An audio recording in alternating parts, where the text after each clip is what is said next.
Ang laban ng Dabora versus Mahoraga ay nagdulot talaga ng napakatinding pinsala sa Shinjuku. At ngayon na lumabas na ang Chapter 17 ng JJK Modulo ay sa wakas, masasaksiyan na naman natin ang tunay na lakas ni Maru gamit ang isang napaka-unique, napaka-broken at busted na curse technique na kung saan ay mawi-witness nyo rin ang greatest transformation sa seryeng ito so far, pati na ang misteryong bumabalot sa ama nila Tsurugi at ang posibleng plano ng ating previous MC na si Yuta at marami pang iba ang ating matutunghayan ngayon. Kaya naman, this is Mr. AI Anime at wag na nating patagalin pa. Let's go! Nagsimula ang chapter sa isang flashback na kung saan ay makikita ang batang si Tsurugi na may binabasa na ayon sa kanya na matapos daw nung ipinanganak na si Yuta, ang kanilang ama ay bigla na lang daw na nawala. Kaya sa paglipas ng panahon ay naging curious daw siya na malaman kung anong klasing tao raw ang kanilang ama. Though naging curious lang daw siya bigla na walang partikular na rason sapagkat ang kanyang lolo at lola ay parang umiiwas o hindi nagkukwento patungkol sa ama nila. Dahilan na palihim na lang daw siyang nagtatanong sa mga kilalang miyembro naman ng Gojo clan patungkol sa kanyang ama. At base sa kanyang nalaman mula sa mga pinagtanungan niya, ang kanilang ama raw pala ay isang seryoso at masipag na tao na ayon sa kanila ay nakuha raw ng kanyang ama ang itsura ni Yuta na kamukhang-mukha raw siya ni Yuta at nakuha rin daw nito ang seryoso at pagiging masipag nitong attitude. At makikita rito sa isang photo frame ang ama at ina ni Tsurugi. At base dito ay maaring ang kumausap noon kina Yuka na nagsabi sa kanya noon na napagpasyahan daw ng kanilang angkan na dapat ay ibigay ang singsing kay Tsurugi ay mukhang ang kanilang ina pala talaga. At by the way, ang pangalan ng ama nila Tsurugi ay si Iyuri, mga kaibigan, Iyuri Okotsu. Naayon pa kay Tsurugi na baka ang pagiging masipag raw ng kanilang ama ay ang siyang kumalaban sa sarili nito sapagkat naging malungkot at nag-alala raw talaga ng husto ang kanilang ama sa kanyang henerasyon ng mga sorcerers, pati na sa mga sumunod na henerasyon ng mga sorcerers. Kasi di hamak na mas mahina ito kumpara sa henerasyon daw ng mga sorcerers sa batch ni Yuta o ng lolo ni Tsurugi. Dahil din daw diyan ay eventually na-depress mga kaibigan si Iyuri at nag-breakdown daw. Maaring itong si Iyuri ay gusto lang talaga ng security kasi alam nila ang hinaharap na baka may mag-appear na naman na isang mangga. Dinagdag pa ni Tsurugi na bago raw nawala ang kanilang ama ay may isang katulong daw ang nakawitness sa kanyang ama na kausap ang isang lalaki na may peklat sa muka na nakasuot ng hoodie. Wala raw malinaw na konteksto o idea ang katulong na yon sa kung ano raw pinag-uusapan nitong dalawa. Basta't ang narinig lang daw niya mula sa nakahudi ay ang mga salitang, "Hindi na yan mahalaga pa." Yan ang mga salitang obviously binitawan ni Yuji. Dahil dito ay eventually napaisip talaga si Tsurugi kung bakit nawala na lang bigla ang kanilang ama nung isinilang na si Yuka at hindi nung siya pa lang ang naisilang. Na mukhang may kinalaman daw siguro ang pagkakaroon ng walang curse energy at pagkakaroon naman ng curse energy sa kanilang magkapatid sa pagkawala ng kanilang ama, na hindi raw niya alam sa kung paanong paraan daw hinuhusgahan ng kanilang ama ang sitwasyon.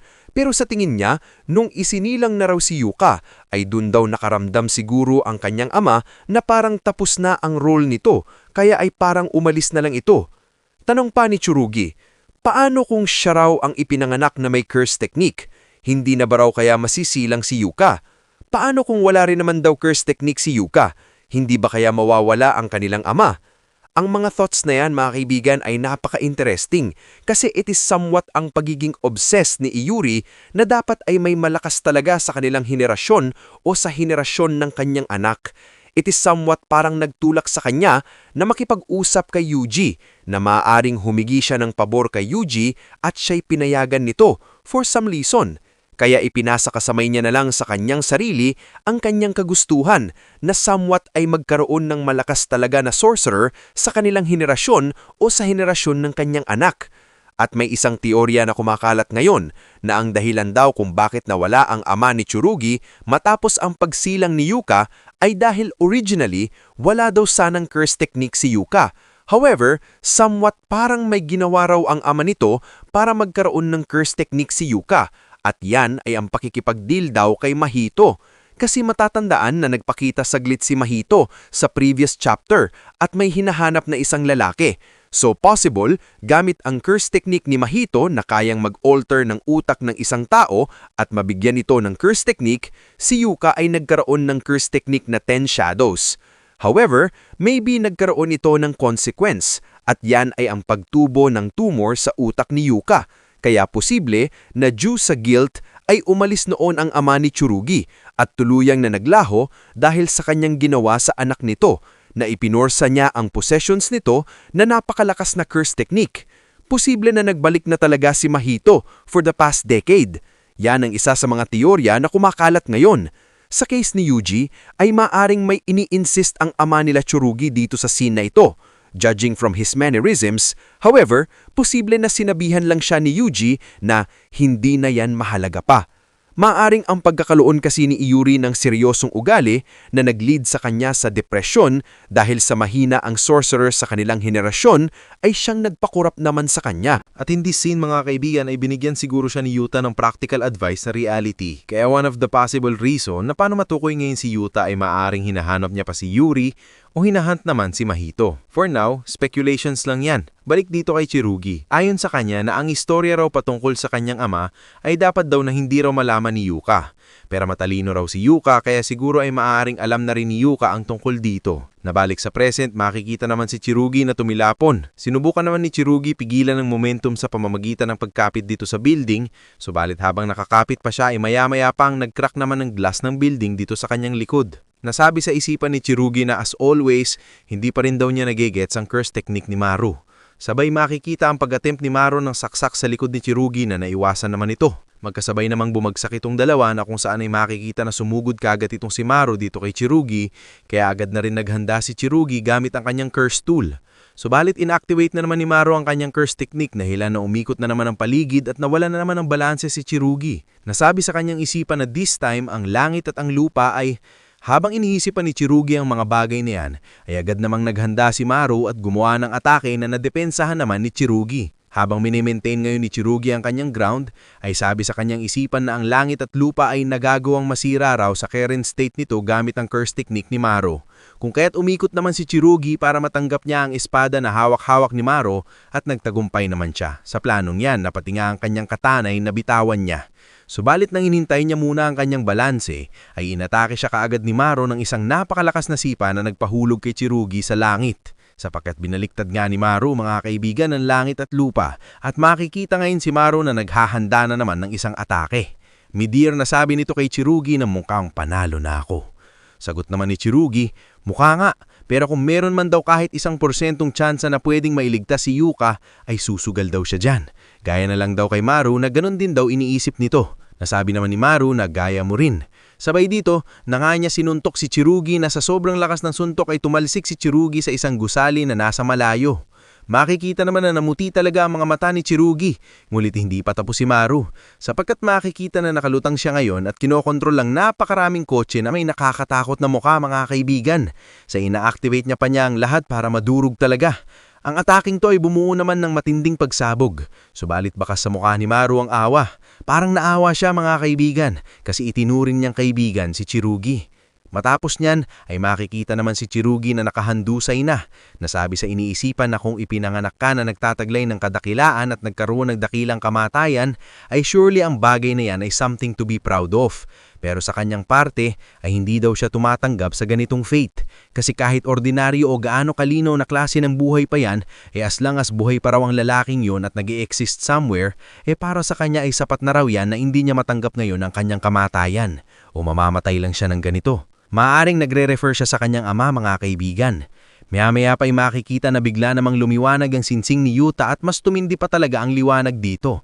Dahilan na sa kanyang pagdilat ay napatanong siya na lolo. Subalit may sumagot naman na babaeng boses na sabing, nakakainis to. Pagkat makikita na nagpakita na si Rika kay Tsurugi at maaaring nasa subconscious mind dito ni Tsurugi na nagpakita si Rika kasi hindi ito namalaya ni Maru, nasabing kamukhang mukha raw talaga si Tsurugi ni Yuta, nakakainis. Nasabi pa nitong si Rika na since na-request naman daw ito ni Yuta, tutulungan pa rin daw niya ito. Basta sasabihin lang daw ni Tsurugi ang mga salitang tinatanggap ko. Tanong naman ni Tsurugi, At sa tingin mo ba ay mananalo ka ng ganyan lang? Sagot naman ni Rika, isang kahangalan ang tanong na yan. Kaya sumagot naman si Tsurugi, abing, tinatanggap ko. Dahil na dito nakaramdam ng kakaiba si Maru, nagulat talaga ang kanyang mukha rito, sapagkat ang isang napakaraming curse energy ay biglang lumabas sa katawan ni Tsurugi, na tila ba'y nagbabagong anyo na in. Dahil dito ay napasabi si Maru sa kanyang isipan na, curse energy, hindi ito maaari. Kaya sinigawan niya ito na sabing, sino ka ba? Subalit habang tinatanong niya pa ito ay dito naman siya mabilisang sinuntok ni Tsurugi na nagpatalsik kay Maru sa isang building. At dito na makikita ang merge form ni Rika at Tsurugi. Sumanib si Rika mga kaibigan sa katawan ni Tsurugi at nagmukhang parang visored itong si Tsurugi mga kaibigan na may napakaangas na presensya. Nasabi pa ni Rika kay Maru, at sino ka ba?